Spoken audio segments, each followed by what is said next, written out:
if I can walk you through a commercial deal from start to finish, if I can show you how it's done in 10 steps, I believe what I'm going to share with you here can change your life.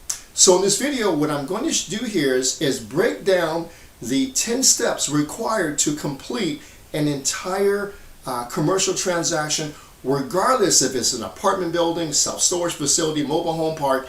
The same 10 steps apply. And I believe if you can see it, you can feel it, you can probably do it yourself. That's my whole goal here. All right, so let's get started. Now, before I break down the 10 steps, I'll share a couple of things with you. Number one is a commercial transaction, it takes 45 to 60 days. When you purchase a single family home or even a fourplex, you can probably get it done in 30 days. But a commercial transaction is more like a business transaction. It does take a little longer than a residential deal, okay? Secondly, this is really important, okay? Now, you see these 10 steps over here? These same steps apply if it's a small 5-unit building or a very large 100-unit apartment complex. The same steps apply, okay? So you may want to focus on the larger buildings, but I'll leave that up to you. All right. Thirdly here, no experience required. You need no college degree. You don't have to be a multimillionaire. You don't have to be a very smart person, so to speak. No experience required, right? We just, one of our students, a truck driver, awesome guy, just closed on an 18-unit apartment building. His very first deal, he followed these steps from start to finish, okay? All right, next, I really believe that you can do this. So my goal is after this, if you can hold on to the end of this video, I'm going to ask you a question. Do you believe you can do this? And I'm going to speak it into existence and say, yes, I believe you can do it. Now let's get started. Okay, here are the 10 steps. Number one is you're going to locate an off-market deal, okay? And by the way, what I'm going to do is I'm going to go through each steps quickly, then I'll come back in the second part of the video. I'm going to break down each step just for you.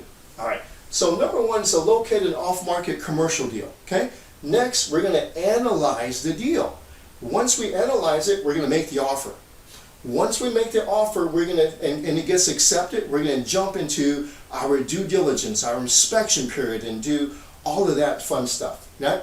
Now, once we're in our due diligence period, we have maybe 30 days to make a decision if we can move forward or not. Okay? Now, if we're going to move forward, we can start to prepare for closing. Okay? Once we prepare for closing, we get to the closing day. Right? Once we get to closing day, we have our post-closing activities. Many of you think after you close it's all done. Wrong answer. That's where the money's made, and that's where the fun starts, and that's when the real work begins, is once you close your deal. A lot of companies like ours, they help you close the deal, and that's it, and that's where they go wrong. All right. Next is accounting and reporting. This is the most unsexiest part of the business, is the accounting part, but it is probably the most important. We put large resources into our students to make sure this part is being done correctly. We coach them correctly on this part, okay? And as part of us being responsible coaches and mentors to teach this part, all right? And lastly, you're going to execute your exit strategy, okay? So these are 10 steps. So now what I'm going to do, I'm going to go through each step individually and break it down for you, because I want you to get it so you can see that you can do it. Let's do that next. Let's start with number one, locate an off-market deal. Okay, 1 out of 10. As I explained to you, I'm going to break down each of the 10 steps so you can put yourself in the exact position to do a deal yourself. All right, number one is locate an off-market deal. We have proprietary ways in our company of how to go direct to a property owner, engage with them, and buy properties directly from them. Those are by far the best deals. Okay, all right, so once you locate an off-market deal, you're going to engage with the seller, okay, and this first step is listed number one for a reason. Property owners are not only property owners, they're also human beings, okay? We're dealing with human beings, so you need to get their motivation for selling, and you need to build rapport. Once you do that, they'll give you the property information needed. For example, you need what the property is making per month or per year, what the operational expenses are, right? and a rent roll, which is basically a register of people who live there and what rents they are paying and when they enter and when they leave, okay, or when they are leaving. All right. So after you have this information, you go to number 2, which is basically analyzing and evaluating the deal and also the market. Okay, and I have a video, a link that will appear on the screen that breaks down all the terms and the math on how to calculate basic numbers on a commercial deal. Okay, that's there for you. So basically, to do number 2, you're going to calculate the cash flow, the cash and cash return, the cap rate, and the debt coverage ratio, DCR. This video explains to you what these basic terms are. Our students have software when they join our firm. It's called ePartner, and basically they plug in the numbers and the software kicks out all of this for them. Okay? All right. So next you're going to get sales comparables, rent comparables, market cap rate, and do an on-site visit. That will cover analyzing the market. Okay? So can you see what I did here? We're going to analyze the deal first, and we're going to analyze the market. So once you locate the deal, you do the analysis. Next, we get to go to the fun part. Okay? Sometimes for our students, the scary part. But you're going to make an offer. Okay? And you're going to use a purchase contract or a letter of intent. Let me briefly talk about these two. A letter of intent is a single sheet of paper where you put down the basic terms of the deal. Your offer, your down payment, your financing, all in one sheet of paper is legally non-binding, right? So you're putting forth the basic terms, right? So again, it's legally non-binding, and it just allows you to make a quick offer, okay? In my opinion, it's a weak way to make an offer. If you've done number 1, number 2, you like the deal, don't use a letter of intent. Go for it and use a contract. Okay. So when you use a purchase contract in commercial, right? Many of you are scared. Okay, Peter, what if I get trapped in a deal? No, our students don't get trapped because we have contingencies in our contract. We have inspection contingencies, finance contingencies, title contingencies, and appraisal contingencies. So if you're out there doing deals yourself, make sure you have those 4 contingencies, or you can get yourself in trouble. Okay? All right. So once you're making an offer, you're going to have to handle the counter offers back and forth between you and the seller. This is where coaching comes into play, right? Because you're going to make your offer, right? And then the seller is going to come back to you with a counter offer. Then you need to go back to him with a counter offer. He comes back to you. Go back and forth a few times, and you really need to know what you're doing. Okay? So this is the value of coaching that we offer to our students. So we do this all day. So it's not a problem for us. We're really good at it. Next is, once you're done with the counter offer going back and forth, your offer is accepted. You are now under contract, right? So now, so this is a big step to get under contract. Very exciting, but the work is just beginning. So let's go to the next step, which is step 4. All right, I'm assuming that now you are under contract, all right? What's next? All right, that's what number 4 is. Once you're under contract, what's next? There's a whole lot of stuff to do in commercial, a whole lot of stuff, and I'm going to share that with you today. Okay? All right. Number 1 is, once you're under contract, you enter into your inspection period or your due diligence period, where you have to do your homework on the property. Okay? And so we call this, you're going to conduct your due diligence, and normally you're given 30 days to do this investigation.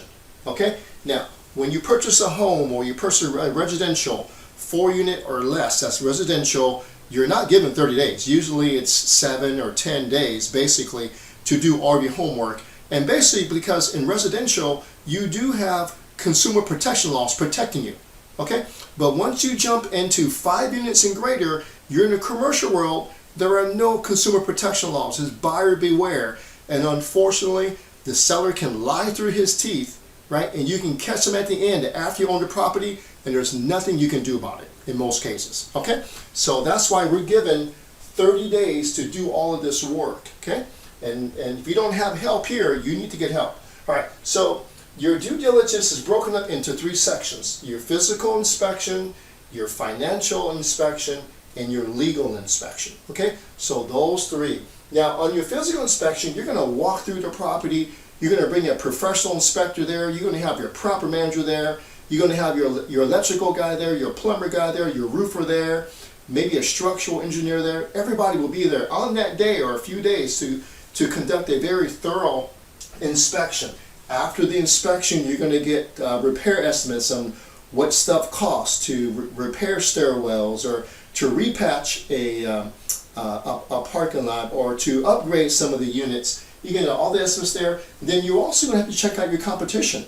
Okay, in this 30 days, you need to go check out your competition and see what they're doing. All right. Next, we have our financial part of our due diligence, where you're going to apply for the loan. Okay, and in the commercial transaction, the lender portion takes the longest. It can take 30 to 45 days. Okay, just to get a loan approval. Okay, and you're only given 30 days. How do you do that? Well, we'll talk about that later. All right, and then you're going to examine the income and expenses on the property.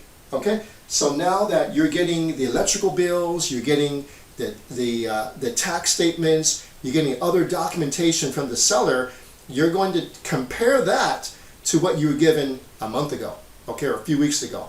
And a lot of times there's differences there. This is why, again, we're giving 30 days to figure this out. And you're going to do what I call a deeper analysis, okay, on this property financially. And next you have the legal portion. I'll simplify it for you. You're going to check the title of the property, make sure it's correct. There's nothing on there like a lawsuit. You're going to form your LOC so you can take ownership. And then this is where you're going to formalize or begin your syndication docs if this is a syndicated deal. Okay? All right. And then also you're going to interview your property managers. So all under this due diligence period, you have 30 days. Okay? All right. Now, okay, I'll take a deep breath here, and this is a lot to do in the 30 days. Okay? A lot to do. All right. Number 5 is, after you've done all of this investigation on the property, now it comes down to make a decision. I call this step 5, which is the decision point. All right, is this a go or is it a no-go? Okay. Now, here's some questions to ask yourself after you've done all this work. Do I still like the deal? Okay, based upon the last 30 days. Okay. Now that I walked through the property, I examined the financials, all this stuff. Do I still like the deal? Next, were you able to renegotiate the deal with the seller and create a win-win? Oftentimes when you do your walkthrough and you got repairs, you're going to go back and you're going to ask for credit, you're going to ask for him to repair something to make the deal better for you and remove some of the risk. So now were you able to renegotiate some of that with the seller? Okay. And lastly, this is huge these days. Do I have favorable lender terms? Okay, all right. So this is a big decision point here, is getting favorable lender terms. With the high interest rates, maybe the interest rates you're receiving for your deal are too high and it kills the cash flow. I don't know. But in that case, what we teach our students to do is to turn, if the interest rates are high, now we go back and we try to create and do something creative with the seller. Creative financing is huge today, and it will continue to be huge as this interest rate starts to flux up and down. All right. So okay. So that's 4 once you're under contract, and 5 you make a decision. Now I'm going to assume now that we're going to make a go. So we're going to move forward. Okay, to step 6. Let's go to step 6 next. All right. Once we're ready to move forward, right after all this due diligence, it's time to prepare for closing the deal. Okay. All right. So basically, number 6 is preparing for closing. You're going to finalize the loan. Is the appraisal done, right? Did the property appraise for the purchase price or more, right? If it came in less, you're going to have to renegotiate the deal, right? You're going to have to clear the loan conditions. I have this here. So basically what this says, clear loan conditions, this is always big in commercial, right? And so you have your, the lender will say, yes, it's approved. And they send you a long list of sometimes 20 or 30 things that you still have to supply to them in order to get the final approval and get closed. All right, so this is huge. You're gonna have to clear the loan conditions. That means you got to send them a lot of stuff. All right. Next, finalize your property manager agreement. Right. So many of our students, they don't manage the property themselves. They will hire a property management company. This part is huge. Okay. I can do a video just on this part, how to find and hire, or sometimes even fire, a property manager, right? Next is create an operating budget, all right? So an operating budget is you're projecting for the next 12 months how much income you're making each month and what you're spending each month. It's critical in commercial real estate to do that. You just can't buy it and expect cash flow.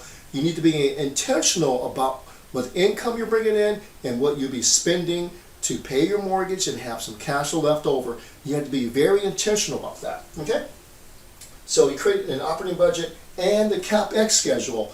CapEx is capital expenditures. Basically, these are items that you're going to do one time on a property, like replacing a roof, or replacing HVACs, or fixing a parking lot, or building or tearing down, building up new stairwells in the property. Okay, so you need to have that all ready to go.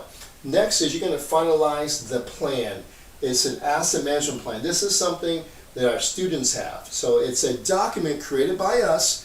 It's an asset management plan that helps them create benchmarks for how they're going to operate the property from day one all the way down to executing their exit strategy. Okay, so what the CapEx is, what your budget is, what's day one cash flow, what is day 30 cash flow, what's the money you're going to spend on day one on life and safety issues. All that is in the asset management plan. Very important part of making sure that you know what you're doing and you can be successful. Okay, and then lastly, you're going to wire the down payment, funds, and then you are pretty much ready to go here. All right, so after number 6, you have arrived at the closing day. The closing day is here. I say here, pat yourself on the back. That's a huge accomplishment to get this far. And for a typical commercial deal, this is probably between the 40th and 60th day. Yes, 40th and 60th day of your transaction, probably close to 60. Okay, so a lot of work up to then. All right, so if on your closing day, it should be quite uneventful. Okay, so if you prepared well, there's not much going on the closing day. You know, all the nerves are out. You're just sitting there and you're signing documents. And it says here you'll have a 1-inch or 2-inch thick pile of paperwork to forms to initial, sign, and date. At the closing table. Okay, and then after that, I want you to celebrate.